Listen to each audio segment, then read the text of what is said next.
চিন্তা করবেন না। এটা আমাকে দিন, আমি আপনার ফোন ঠিক করে আবার আপনাকে ফেরত দিয়ে যাব। মিহির মায়ের হাত থেকে ফোনটা ছো মেরে নিয়ে নিল, তারপর বিদ্রুপের হাসি ফেলে বলল, এই ফোনটার প্রাইস কত তুমি জানো? তোমার বাড়িঘর সব বিক্রি করলেও হয়তো এই ফোনটার প্রাইসের সমান টাকা উঠবে না। আর তুমি এসেছো আমার ফোন রিপেয়ার করাতে। এই ফোনটা যখন আমি কিনতে পেরেছি তখন এটা রিপেয়ার করার ক্ষমতাও আমার আছে, বুঝেছো? কথাটি বলে মিহির হন হন করে ওখান থেকে চলে গেল। মা চারপাশে তাকিয়ে দেখলেও এখানে অনেক ভিড় জমে গেছে। সবাই হয়তো এতক্ষণ দাঁড়িয়ে দাঁড়িয়ে ফ্রিতে তামাশা দেখছে। মায়ের একটা দীর্ঘশ্বাস ফেলে কাউকে কিছু না বলে ক্লাসরুমের দিকে যাওয়ার জন্য নিঃশব্দে পা বাড়ালো। ব্যালকনির এক সাইডে রাখা পেনের উপর চোখ বন্ধ করে বসে আছে মিহির। মৃদু বাতাসে ওর ছেলেকে চুলগুলো হালকা উঠছে। ঘড়ির কাঁটা জানান দিচ্ছে এখন সন্ধ্যা 6:30 বাজে। চারপাশে পরিবেশ ধীরে ধীরে অন্ধকার হয়ে আসছে। একটু পরেই হয়তো পুরোপুরি অন্ধকার হয়ে যাবে সবকিছু।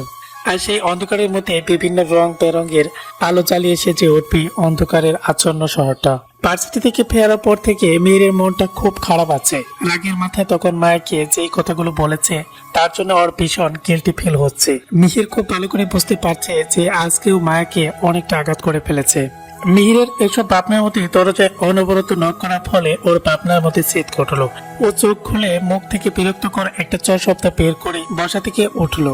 তারপর ব্যালকনি থেকে রুমে এসে রুমের দরজাটা খুলতেই বেশ অবাক হলো, কারণ ওর সামনে রাগে মোটে দাঁড়িয়ে আছে সাইফা। এই সময় সাইফাকে মোটেও আশা করেনি মিহির। নিজের অবাকের রেশ কাটিয়ে মিহির সাইফাকে কিছু বলতে যাবে, তার আগেই সাইফা ওর হাতে থাকা শপিং ব্যাগ থেকে কিছু একটা বের করে ওর মুখের উপর ছড়ে মারলো।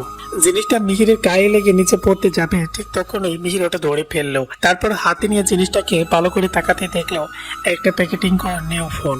সবচেয়ে আশ্চর্যের বিষয় হচ্ছে এটা মিহিরের ফোনের মতোই, সেম মডেলের ফোন। মিহির প্রশ্নবোধক চাহনিতে সাইফার দিকে তাকাতেই সাইফা দাঁতে দাঁত চেপে বলল, এই নাও তোমার ব্র্যান্ড নিউ ফোন, একদম তোমারটার মতোই সেম মডেলের আর সেম কালারের ফোন এটা। আশা করি এরপর থেকে এই ফোনের বিষয়টা নিয়ে মায়া আপুকে আর অপমান করা হবে না। মিহির বোকার মতো সাইফার দিকে তাকিয়ে আছে। সাইফা হঠাৎ ফোন নিয়ে এই বাসায় আসার কারণটা ওর কিছুতেই হজম হচ্ছে না।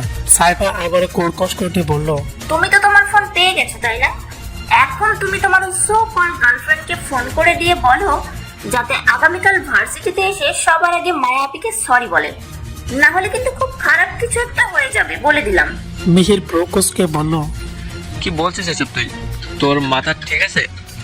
আমার আবার গার্লফ্রেন্ড আসলে কোথা থেকে? জেগে জেগে কি দিবার স্বপ্ন দেখছিস নাকি সাইফা? গার্লফ্রেন্ড আসলে কোথা থেকে মানে? তুমি কি তোমার ত্রিধা বেবিকে ভুলে গেছো নাকি, যে সুযোগ পেলেই সবসময় তোমার সাথে চুইংগামের মতো চিপকে থাকে আর সব সময় সবাইকে বলে বেড়াই যে মিহির আমার বিয়ে? মিহির ধমকে সরে বলল, ত্রিধাকে আমি শুধুমাত্র আমার ফ্রেন্ড ভাবি, এছাড়া আমাদের মধ্যে কোনো সম্পর্ক নেই। তাই এসব ফালতু কথা বন্ধ কর। সাইফা মুখ পাকিয়ে হেসে বলল, ও রিয়েলি? আমি ফালতু কথা বলছি? তাহলে তোমার ত্রিধা বেবি কেন আজকে মাঠ ভর্তি লোকের সামনে মায়াবিকে অপমান করলো? সামান্য একটা ফোনের জন্য কেন মায়াবিকে এতগুলো উল্টোপাল্টা কথা শোনালো? ফোনটা তো তোমার ভেঙেছে, তাহলে ওর এত সমস্যা হচ্ছে কোন দুঃখে? মিহির চমকে উঠে বলল, হোয়াট? ত্রিধা মায়াকে অপমান করেছে? কিন্তু কেন আর কখন হলো এসব? তোমরা ভার্সিটি থেকে চলে আসার কিছুক্ষণ পর ঘটেছে এসব। আমরা ক্লাস শেষ করে গেট দিয়ে বের হচ্ছিলাম, তখনই ত্রিধা মায়া আপুকে ডেকে নিয়ে গিয়ে মাঠের মধ্যে দাঁড় করিয়ে তোমার ফোনের ব্যাপারটাকে কেন্দ্র করে আপুর ফ্যামিলি নিয়ে অনেক উল্টোপাল্টা কথা বলেছে। সাইফার কথা শুনে মিহিরের রাগে মাথাটা ফেটে যাচ্ছে। এই মুহূর্তে তিনি তাকে সামনে পেলে মিহির ওকে মাথায় তুলে একটা আছাড় মারত। এই মেয়েটা সবসময় এক লাইন বেশি বোঝে। মিহির বারবার এই মেয়েটাকে বারণ করেছে ও যেন ওর কোনো কাজে নাক না গলায়, কিন্তু ফাজিল মেয়েটা ওর কোনো কথাই শোনে না। সবসময় অযৌক্তিক এক একটা কাণ্ড করে মিহিরকে লজ্জায় ফেলে দেয়। মিহির রাগী কণ্ঠে বলে, সব ব্যাপারে এই বাড়াবাড়িগুলো জাস্ট আর টলারেট করা যাচ্ছে না। ওকে কিছু বলে না বলে ইদানিং ও মাথায় উঠে নাচানাচি শুরু করে দিয়েছে। সাইফা বিদ্রুপের হাসি হেসে বলে, অতিরিক্ত তোল্লাই দিতে দিতে তোমরাই তোকে মাথায় উঠিয়েছো, তাই এখন তোমাদের মাথায় উঠেই নাচছে। তবে চিন্তা করো না, ওর মধ্যে যদি মিনিমাম আত্মসম্মান বোধ থাকে তাহলে আজকের পর থেকে অন্তত কারোর সাথে উল্টোপাল্টা বিহেভ করার আগে 100 বার ভাববে। মিহির প্রকুশকে বলল, মানে? সাইফা একটা বাঁকা হাসি দিয়ে বলল, তোমার ফ্রেন্ড মায়াপুর ফ্যামিলি স্ট্যাটাস নিয়ে কথা বলতে এসেছিল, তাই আমি ওর কানের নিচে 2টা চড় মেরে ওর জায়গাটা বুঝিয়ে দিয়ে এসেছি। সাইফার কথা শুনে মিহির চোখ জোড়া রসগোল্লার মতো করে সাইফার দিকে তাকালো, তারপর অবাক কণ্ঠে বলল, তুই ত্রিদাকে চর মেরেছিস? তুই কি বলে গেছিস ত্রিদা তোর সিনিয়র? সাইফার ডটকে এর ভাব নিয়ে বলল, হ্যাঁ মেরেছি, আর সিনিয়র হয়েছে তো কি হয়েছে, আমাদের মাথা কিনে নিয়েছে নাকি? সিনিয়র বলে কি আমরা ওকে আমাদের অপমান করার লাইসেন্স দিয়ে দিয়েছি? দেইনি তো, তাহলে ও আমাদের যখন তখন কেন অপমান করবে? সাইফার প্রশ্নের উত্তরে মিহির কিছুই বলল না, কারণ সাইফার ত্রিতাকে চর মেরেছে এটা শুনে মিহিরও খুব খুশি হয়েছে। তবে ত্রিতার উপরে এখনো রাগ কমেনি, কারণ মায়াকে কেউ কিছু বললে কেন যেন ওর ভীষণ রাগ হয়। হ্যাঁ, হয়তো নিজেও কিছু বলেছে মায়াকে, অনেকবার অনেক কথা উল্টোপাল্টা বলেছে, তবে কথাগুলো বলার পর ও নিজে ভীষণ কষ্ট পেয়েছে। এমনটা কেমন হয় সেটার উত্তর ওর কাছে জানা নেই, তবে ও সবসময় মায়ের জন্য আলাদা একটা টান অনুভব করে। মাঝখানে কেটে গেল আরো কয়েকটা দিন। এর মধ্যে মায়া তিশা কেউ ভার্সিটিতে যায়নি। আহির মিহিরের সাথেও ওদের দেখা হয়নি, কারণ আহির মিহির ওই কয়েকদিন ভার্সিটিতে যায়নি। ওরা আপাতত আহানের ব্যবসার কাজে হাত দিয়েছে, তাই কাজে চাপ দেখায় ভার্সিটিতে তেমন একটা যেতে পারে না। মায়া আর তিশাও বাসা থেকে তেমন একটা বের হয় না, ওদের আজকাল দেখা যায় না বললেই চলে। মিহিরদের বাসার সামনে গার্ডেন এরিয়াতে পুরোটা বিভিন্ন রঙের লাইটিং দিয়ে সাজানো হয়েছে, কারণ আজকে মেয়ের বার্থডে।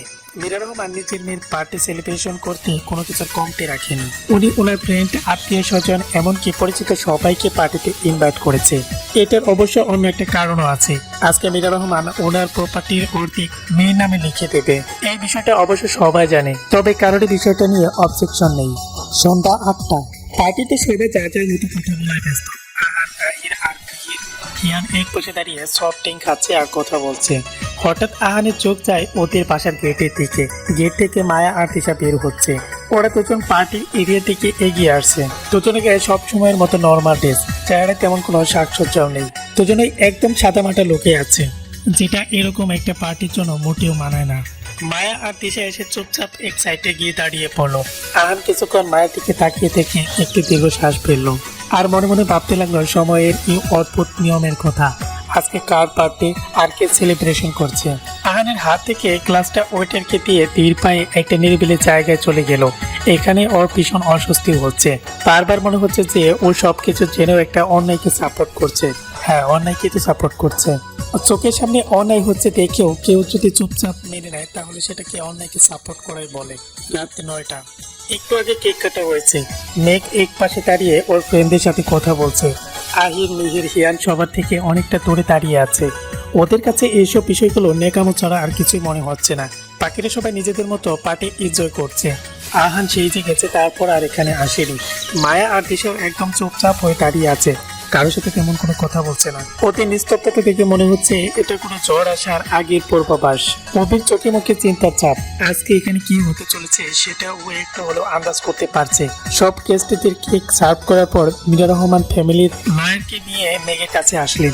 তারপর মেঘের হাত ধরে ওকে নিয়ে এসে সবার একদম মিডল পয়েন্টে দাঁড় করিয়ে দিয়ে মৃত হেসে বলা শুরু করলেন, হ্যালো এভরিওয়ান, আজকের এই স্পেশাল দিনটাকে আরও স্পেশাল করার জন্য আমি একটা ডিসিশন নিয়েছি। আমার সমস্ত সম্পত্তির অর্ধেক মালিকানা আমি আমার মেয়ের নামে উইল করে দিয়েছি। কথাটা বলে মীরা রহমান লয়ারের কাছ থেকে ফাইলটা নিয়ে মেঘের হাতে দিল। গেস্টরা সবাই হাততালি দিচ্ছে। মেঘ যেন উচ্ছ্বাসিত হয়ে ফাইলটা খুলে পড়তে শুরু করলো। ও আজকে ভীষণ খুশি, যেটার জন্য এতদিন ধরে নাটক করছে সেটা আজ ফাইনালি আজকে ওর হাতে পেয়ে গেছে। খুশিতে মেঘের আজকে নিজেকে পাগল পাগল মনে হচ্ছে। তবে ওর সেই খুশি বেশিক্ষণ স্থায়ী হলো না। হঠাৎ করে কেউ একজন এসে ওর হাত থেকে ফাইলটা নিয়ে নিল। মেঘ মাথা তোলা তাকাতে দেখলো ওর সামনে মায়া দাঁড়িয়ে আছে। মায়ের চোখে মুখে অদ্ভুত রকমের হিংস্রতা। ওকে দেখে মনে হচ্ছে পারলে এখনই মেঘকে গম করে দিত। মায়ের ফাইলটা হাতে নিয়ে কাউকে কিছু বলার সুযোগ না দিয়ে ফাইলটা চিনে টুকরো করে ফেললো। তারপর টুকরোগুলা কাগজগুলোকে ফ্লোরে ছুঁড়ে মেরে কেকের পাশে রাখা মোমবাতিটা কাগজগুলো উপরে ছুঁড়ে মারলো। ছুঁড়ে মারার সাথে সাথে কাগজগুলোতে আগুন লেগে সব কাগজগুলো পড়তে শুরু করলো। মায়ের এমন কাণ্ডে পার্টিতে উপস্থিত সবাই হন্তদন্ত হয়ে গেল। সবাই বাকশূন্য হয়ে মায়ের দিকে তাকিয়ে আছে। সবার অবাকের তাপ আরেকটু বাড়িয়ে দিয়ে মায়া এগিয়ে গিয়ে মেঘের গালে কষিয়ে একটা চোর মারলো। চোরটা মারার সাথে সাথে গেস্টরা সবাই বসা থেকে উঠে দাঁড়ালো। মায়া মেঘের বাহু চেপে ধরে রেগে চিল্লিয়ে বলল, আর কত নিচে নামবে তোরা? এত কিছুর পরেও তোদের সেই সম্পত্তির লোভটা এখনো গেল না। সামান্য কিছু সম্পত্তির জন্য নিজেদের এতটা নিচে কিভাবে নামালি? অবশ্য নিচে নামানোর কি আছে, তোরা তো এমনিতেই নিচ প্রকৃতির মানুষ। তোদের মানসিকতা রাস্তার কুকুরের থেকেও অধম। কথাটি বলে মায়া মেঘের গালে আরেকটা চর বসিয়ে দিল। মেঘে গেলে চড় দেওয়ার সাথে সাথে মীরা রহমান এসে মায়ের পাহা ধরে নিজের দিকে ঘুরিয়ে ওর গালে পরপর দুইটা চোর বসিয়ে দিল। চোর দুটো এতটা জোরে দিল যে মায়ের ছিটকে মাটিতে পড়ে গেল। মীরা রহমান চিল্লিয়ে মাকে উদ্দেশ্য করে বললেন, তোর এত বড় সাহস, তুই আমার মেয়েকে চর মারিস? তোর হাত ভেঙে আমি আজকে কুকুর খেয়ে খাওয়াবো, রাস্তার মেয়ে কোথাকার। মায়া থ মেরে মাটিতে বসে আছে। আহির মিহির স্ট্যাচু হয়ে ওদের জায়গায় দাঁড়িয়ে আছে। এই মুহূর্তে ওদের ঠিক কি রিয়াকশন দেওয়া উচিত সেটা ওরা বুঝতে পারছে না। মীরা রহমান আবারও একই ভঙ্গিতে বললেন, আসলে আমারই ভুল হয়েছে, পায়ের জুতোকে কখনো মাথায় তুলতে হয় না। তোদের মতো থার্ড ক্লাস মেয়েকে আমি আমার বাড়িতে থাকতে দিয়েই ভুল করেছি। না তোদের আমি থাকতে দিতাম, আর না তুই আজকে আমার কলেজার গায়ে হাত তুলতে পারতি। আহান এতক্ষণ পার্টির লাইটিং এর থেকে অনেকটা দূরে অন্ধকারে দাঁড়িয়েছিল, কিন্তু হঠাৎ করে মানুষের চুপ হয়ে যাওয়া আর মীরা রহমানের চিল্লানি শুনে দৌড়ে ফাংশন এরিয়াতে এগিয়ে এলো। এসে মাকে এরকম মাটিতে বসে থাকতে দেখে আহান 400 ভোল্টের একটি শক ছিল। ও দ্রুত মায়ের দিকে এগিয়ে এসে ওর বাহু ধরে ওকে টেনে উঠে দাঁড় করালো। তারপর ব্যস্ত সুরে বলল, মামনি কি হয়েছে এখানে? সবাই এতটা চুপচাপ কেন? আর মায়াই বা নিচে পড়লো কিভাবে? মীরা রহমান আহানের প্রশ্নে কোনো অ্যান্সার দিল না। ওর মায়ের দিকে তাকিয়ে কর্কশ কণ্ঠে বলল, তুই এই মুহূর্তে আমার বাসা থেকে বের হয়ে যা। জীবনে আর কখনো আমার বাসায় ত্রিসীমানেও আসবে না তুমি। এক্ষুনি দূর হও আমার চোখের সামনে থেকে। শাট আপ আহান, তোমাকে আমি প্রবলেম সলভ করতে বলেছি। চুপচাপ যেখানে আছো সেখানে দাঁড়িয়ে থাকো, কোনো কথা বলবে না। এইটুকু বলে মীরা রহমান মায়ের দিকে এগিয়ে গেল। তারপর তীক্ষ্ণ কণ্ঠে বলল, এখনো নির্লজ্জের মতো এখানে দাঁড়িয়ে আছো কেন? কখন থেকে যেতে বলেছি, কানে শুনতে পাও না? মীরা রহমানের কথা শুনে আহানের এবার ধৈর্যের বাঁধ ভেঙে গেল। ও গলা উঠিয়ে বলল, দিস ইজ টু মাচ মামনি, তুমি কি বলছো সেটা তুমি নিজে জানো? প্লিজ এমন কোনো ভুল করো না যার জন্য সারা জীবন তোমাকে পস্তাতে হয়। মীরা রহমান আহানের কোনো কথাই কানে তোলে না। উনি মায়ের কাছে এগিয়ে গিয়ে মায়ের হাত শক্ত করে চেপে ধরে বললেন, বুঝেছে, তুমি ভালোই ভালোই এখান থেকে যাবে না। তোমাকে ঘাড় ধাক্কা দিয়ে বাসা থেকে বের করে দিতে হবে। কথাটা বলে মীরা রহমান মায়ের হাত ধরে টানতে টানতে গেটের দিকে নিয়ে যেতে লাগলো। ওর পেছনে পেছনে আহান হেঁটে আছে আর বিভিন্ন রকমের কথা বলে মীরা রহমানকে থামানোর চেষ্টা করছে। মায়া পাথরের মতো সোজা থেকে মীরা রহমানের সাথে সাথে যাচ্ছে। ওকে দেখে মনে হচ্ছে ও যেন একটি অনুভূতিহীন মানুষ হয়ে গেছে। দিশাও মায়ের পাশাপাশি হাঁটছে। ওর চোখ জোড়া পানিতে ভর্তি। ভেবেছিল আজকে সবাইকে সবটা বলে দেবে, কিন্তু মীরা রহমানের কথা শুনে মায়া আর দিশা কাউকে বিন্দু মাত্র ইচ্ছে নেই সত্যি কথাগুলো সামনে বলার। আহির আর মিহির পেছন থেকে মীরা রহমানকে বারবার আটকাতে বলছে, কিন্তু মীরা রহমানের কোনো কথায় বিন্দু মাত্র খেয়াল নেই। উনি মায়াকে টানতে টানতে নিয়ে গিয়ে গেটের কাছে নিয়ে এসে গেটের বাইরে ছড়ে মারলো। মায়া ছিটকে গিয়ে রোডের মধ্যে পড়লো। ঠিক সেই মুহূর্তে একটা ব্ল্যাক কালারের গাড়ি এসে মায়ের সামনে ব্রেক করলো। সেই গাড়িটার পেছনে আরো দুটো গাড়ি এসে থামলো। অফিসাররা সবাই চোখ দৃষ্টিতে গাড়িগুলো থেকে তাকিয়ে আছে।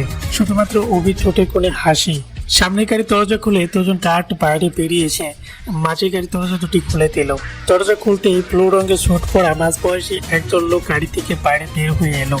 লোকটার মুখে খোঁচা খোঁচা চাপ দাড়ি, উজ্জ্বল শ্যামলা গায়ের রং, তবে চেহারায় কোনো বয়সের ছাপ নেই। দেখে বোঝা যাচ্ছে বেশ ইয়াং এবং ফিটফাট আছেন। লোকটার চেহারা দিকে তাকাতেই সবাই কয়েক সেকেন্ডের জন্য থমকে গেল। মীরা রহমান কয়েক কদম পিছিয়ে গিয়েও পড়ে যেতে নিলেই আহান এসে ওনাকে ধরে ফেললো। দিশার ঠোঁটের কোণে এক চিলতে হাসি ফুটে উঠলো। লোকটা কোনো দিকে না তাকিয়ে সোজা গিয়ে মায়ের দিকে এগিয়ে গেল। তারপর ওর কাছে গিয়ে ওর পাশে দু হাঁটু কেড়ে বসে পড়লো। মায়ের কিছুক্ষণ ছলছল দৃষ্টিতে লোকটার দিকে তাকিয়ে থেকে ওনাকে জড়িয়ে ধরে হাওমাও করে কেঁদে দিল। মায়ের এমন কাণ্ডে সবাই আরো এক দফা অবাক হলো। লোকটা মায়ের মাথায় আলতো করে হাত রেখে শান্ত কণ্ঠে বলল, আমাকে না বলে এখানে কেন এসেছো মামুনি? তুমি জানো না তোমার বাবায়ের তুমি ছাড়া আর কেউ নেই? তাহলে কেন তুমি এই কাজটা করলে? মায়া কাঁদতে কাঁদতে বলল, আমি এখানে থাকবো না বাবাই, তুমি আমাকে এক্ষুনি এখান থেকে নিয়ে চলো। আমি আর কখনো এখানে আসতে চাই না। মায়ের বাবাই ডাক্তার সবার কানে বজ্রপাতের মতো বাড়ি খেলো। ওরা কেউ ভেবে পাচ্ছে না মায়া আজম রহমানকে কেন বাবাই বলে ডাকছে, আর আজম রহমান ওই কেন মায়াকে মামুনি বলে ডাকছে। ওরা কেউ এটা ভেবে পাচ্ছে না যে মায়া আজম রহমানকে চিনি কিভাবে। মায়ের কথা শেষ হতে আজম রহমান ওর কপালে একটা চুমু দিয়ে বললেন, আমি তো তোমাকে নিয়ে যাওয়ার জন্যই এসেছি। তোমাকে এখানে আর এক মুহূর্তেও থাকতে হবে না। তুমি তোমার বাবার সাথে এখনই ফিরে যাবে। কথাটা বলে আজম রহমান মায়াকে টেনে বসা থেকে উঠিয়ে দাঁড় করালেন। মীরা রহমান মায়াকে রাস্তার উপরে চুরি ছড়ে মারায় পরপর দুই হাঁটুতে ছিঁড়ে রক্ত বের হচ্ছে। আজম রহমান মায়াকে এক হাতে জড়িয়ে রেখে গাড়ি থেকে এগিয়ে যেতে লাগলেন। গাড়ির কাছাকাছি এগিয়ে যেতেই হট করে মীরা রহমান দৌড়ে এসে আজম রহমানের সামনে দাঁড়ালেন। তারপর কাঁপা কাঁপা কণ্ঠে বললেন, এই মেয়েটা তোমাকে বাবাই বলে ডাকছে কেন? তোমরা কি আগে থেকে একে অপরকে পরিচিত? মীরা রহমান কতটা বলে আজম রহমানের মুখের দিকে তাকালো। তাকাতেই আটকে উঠল। আজম রহমান ওনার দিকে অগ্নি দৃষ্টিতে তাকিয়ে আছে। মীরা রহমান আজম রহমানকে আরো কিছু বলতে যাবে তার আগেই আজম রহমান তাতে দাঁত চেপে বলল, সামনে থেকে সরে দাঁড়াও মীরা, না হলে কিন্তু খুব খারাপ হয়ে যাবে। মীরা রহমান আজম রহমানের কথায় পাত্তা দিলেন না। উনি উল্টে জেদি কণ্ঠে বললেন, আগে তুমি আমার প্রশ্নের অ্যান্সার দাও। বলো, এই মেয়েটা তোমাকে বাবাই বলে কেন ডাকছে? কে হয় ও তোমার? আজম রহমান শক্ত কণ্ঠে বললেন, আমি তোমার কোনো প্রশ্নের অ্যান্সার দিতে বাধ্য নই, আর ও আমার কি হয় সেটা তোমার না জানলেও চলবে। তাই লাস্ট বারের মতো বলছি, সামনে থেকে সরে দাঁড়াও। না না, আমি যতক্ষণ পর্যন্ত না আমার প্রশ্নের কোনো অ্যান্সার পাচ্ছি ততক্ষণ পর্যন্ত তোমার সামনে থেকে সরবো না। তুমি আগে আমাকে এটা বলো যে এই মেয়েটা তোমাকে বাবাই কেন ডাকলো?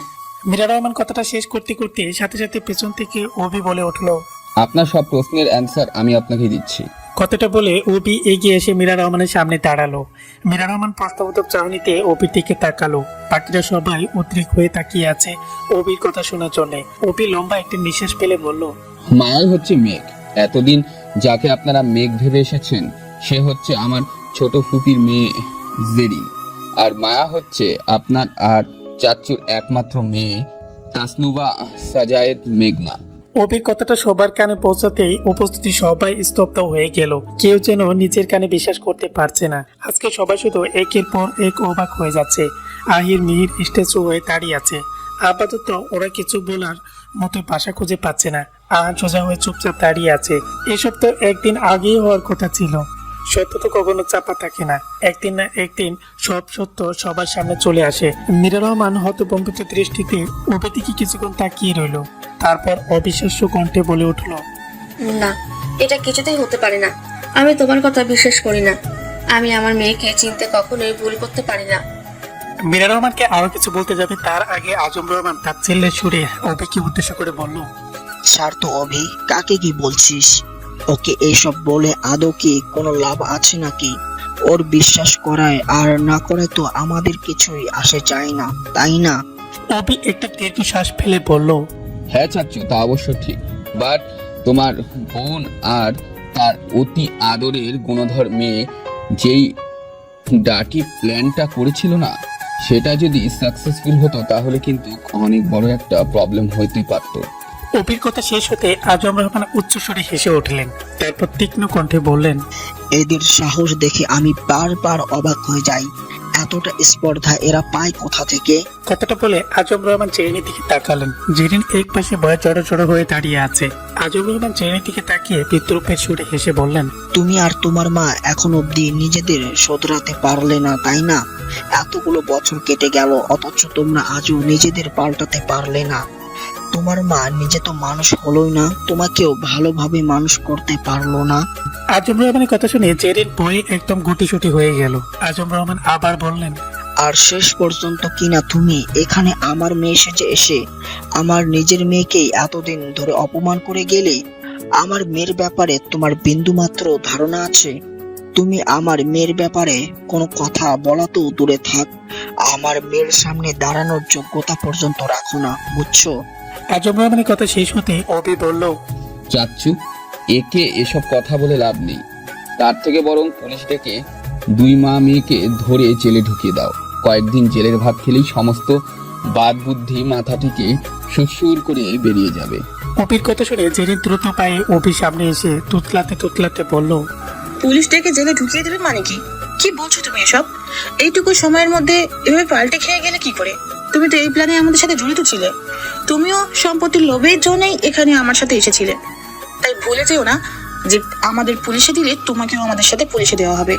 জেরিনের কথা শুনে অভি ফিক করে হেসে দিল। তারপর হাসতে হাসতে বলল, এতদিন আমি শুধু তোকে গবেট মনে করতাম, বাট এখন আমার তোকে দেখে বুদ্ধি প্রতিবন্ধী মনে হচ্ছে। কারণ এতদিন ধরে চাচ্চুর প্রপার্টি, টাকা, অফিস সবকিছু আমি সামলে রেখেছি।